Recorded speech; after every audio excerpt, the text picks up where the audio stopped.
Hi everyone. Cam 102 के paper के लिए आपने क्या करना है, तो ये आपका सिलेबस है। Section A, section B, section C, section D. तो मैं आपको बता रही हूँ मॉडर्न की बुक से। आपने अपने बुक के अकॉर्डिंग देख लेना है कि कहाँ पे टॉपिक ख़त्म है, तो वो उसका चैप्टर है।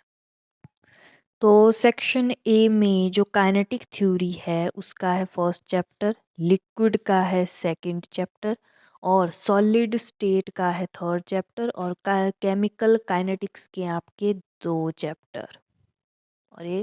और जो केमिकल काइनेटिक्स को करेंगे उनको दोनों चैप्टर करने हैं, ऐसा नहीं एक चैप्टर पढ़ रहे एक छोड़ रहे।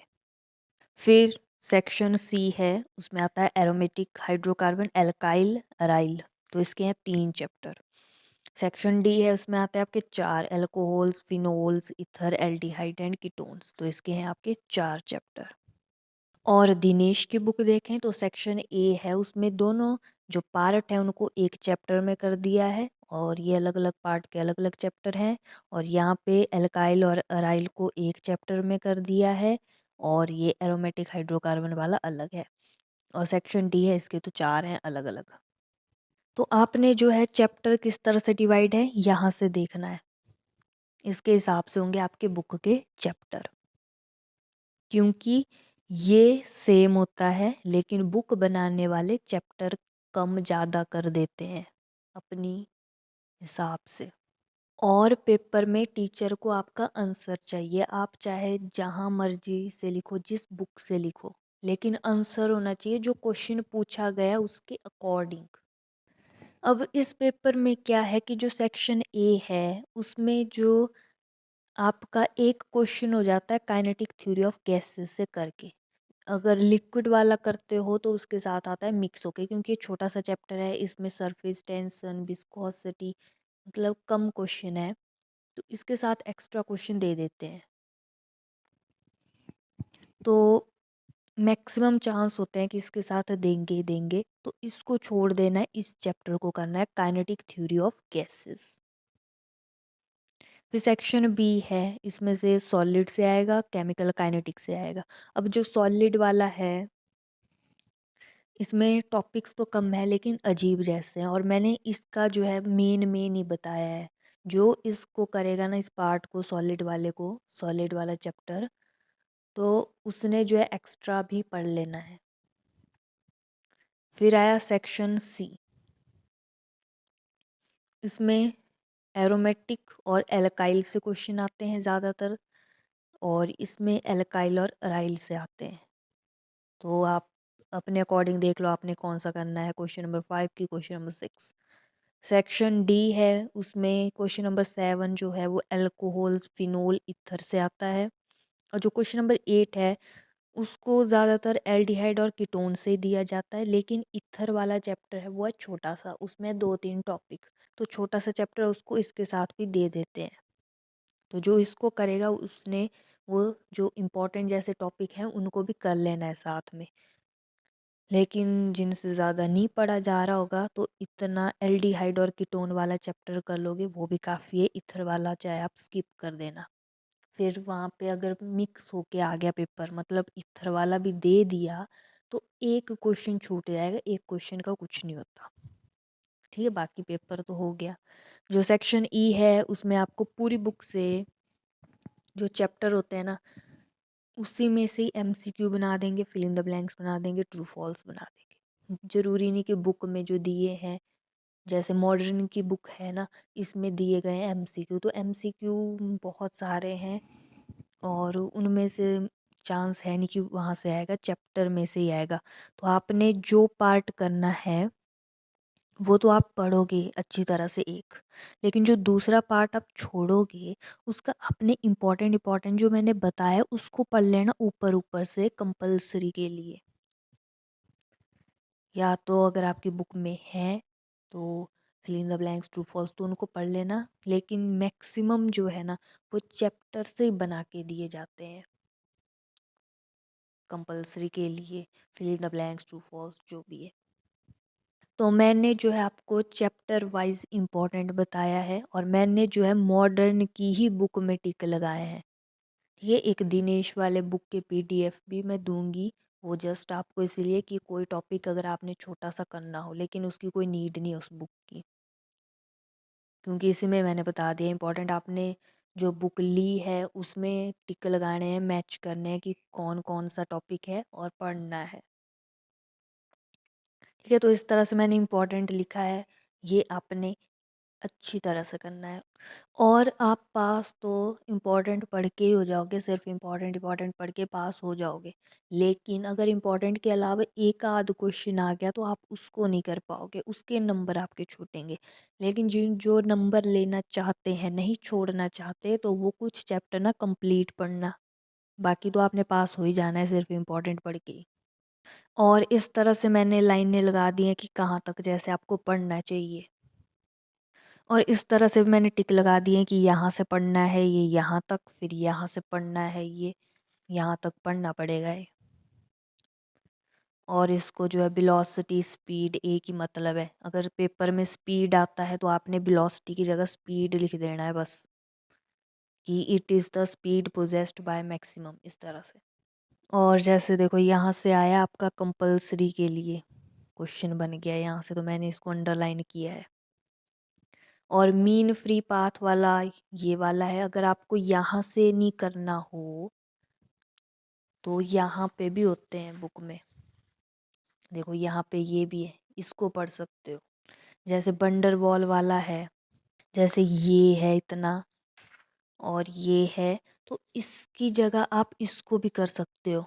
यहाँ से करना सिग्निफिकेंस से लेके यहाँ तक, और फिर एसआई यूनिट से लेके यहाँ तक कर लिए, इस तरह से भी कर सकते हो। और उस तरह से भी लिख सकते हो जिस तरह से बुक में है, इस तरह से भी। और ये जो मॉडर्न की बुक है ना, इसमें कुछ टॉपिक्स बहुत मतलब एक्स्ट्रा भी दिए हैं, जैसे लिक्विड वाला चैप्टर है तो उसमें एक्स्ट्रा दे दिया है, ये दे दिया ऑप्टिकल एक्टिविटी। ये जो सॉलिड स्टेट वाला चैप्टर है इसका मैंने बहुत ही मेन जैसा बताया है, आपने जो है एक्स्ट्रा पढ़ लेना है जितना आपसे हो सके। जैसे ये भी है, ये मैंने नहीं लगाया टिक, जो पढ़ सकता है पढ़ लेना।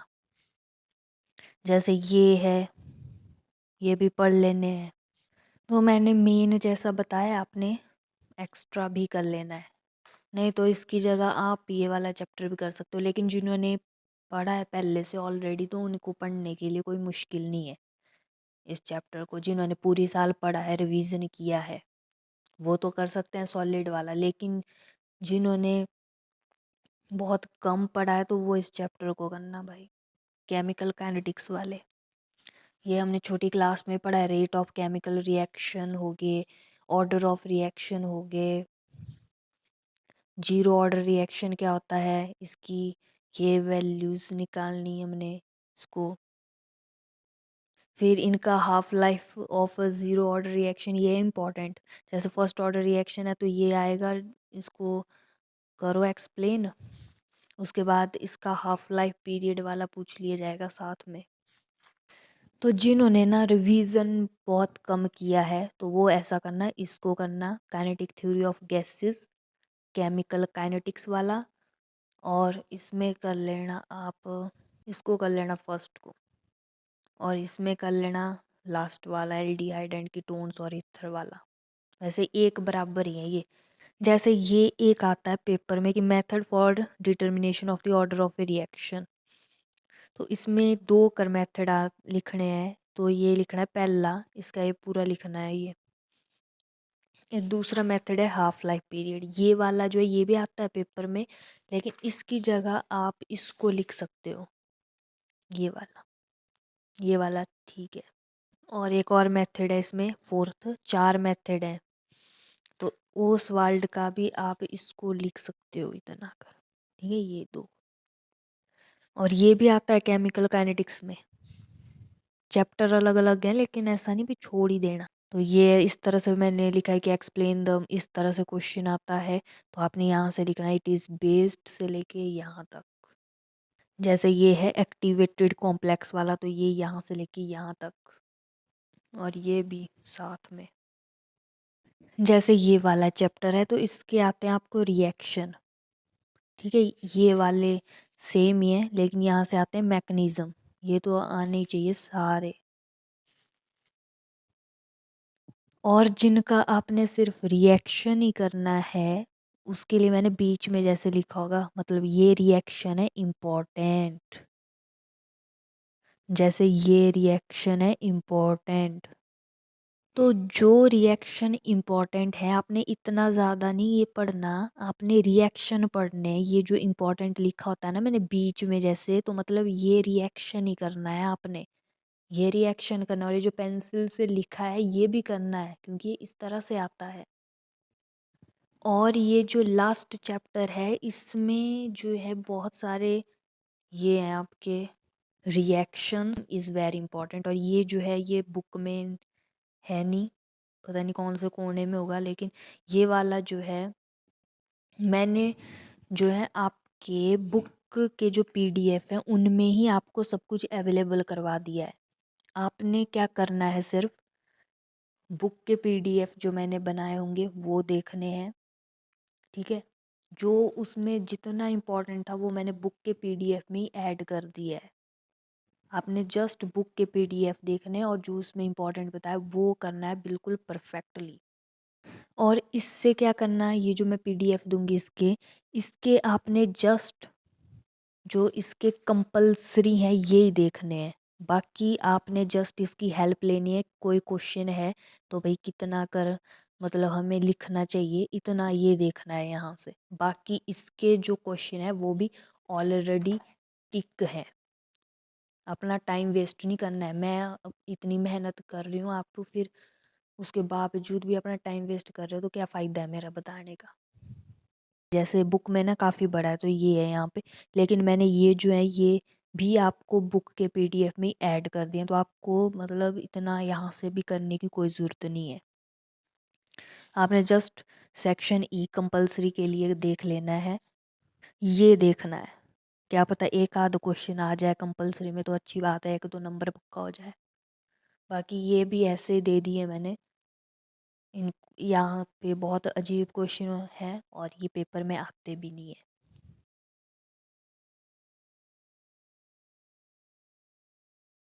और जिन्होंने काफ़ी मतलब अच्छे नंबर लेने हैं, अपनी परसेंटेज बढ़ानी है, तो 2 कर सेक्शन का कर लेना इम्पोर्टेंट के साथ कंप्लीट। मतलब एक्स्ट्रा भी मतलब इतना भी नहीं पढ़ना इम्पोर्टेंट के साथ, लेकिन इतना पढ़ना कि समझ रखना कि वहाँ पे क्वेश्चन आ जाए तो आप उसको लिख पाओ, थोड़ा बहुत लिख पाओ, आपके नंबर आपको मिल जाए 1-2 कर।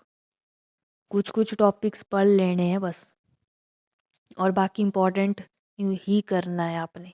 इनका आप सिर्फ इम्पोर्टेंट ही करना, बाकी छोड़ देना। बाकी करना सिर्फ कंपलसरी के लिए। तो इस बुक का जो सेक्शन ए और सेक्शन बी है इसका अपने इम्पोर्टेंट के साथ एक्स्ट्रा कर लेना है। जिन्होंने ज़्यादा नंबर लेने होंगे, जिन्होंने पास होना है, वो तो इम्पोर्टेंट करके ही पास हो जाएंगे। तो ये सब कुछ आपको डिस्क्रिप्शन में मिल जाएगा, डिस्क्रिप्शन बॉक्स से आप देख लें और पढ़ना शुरू कर दें।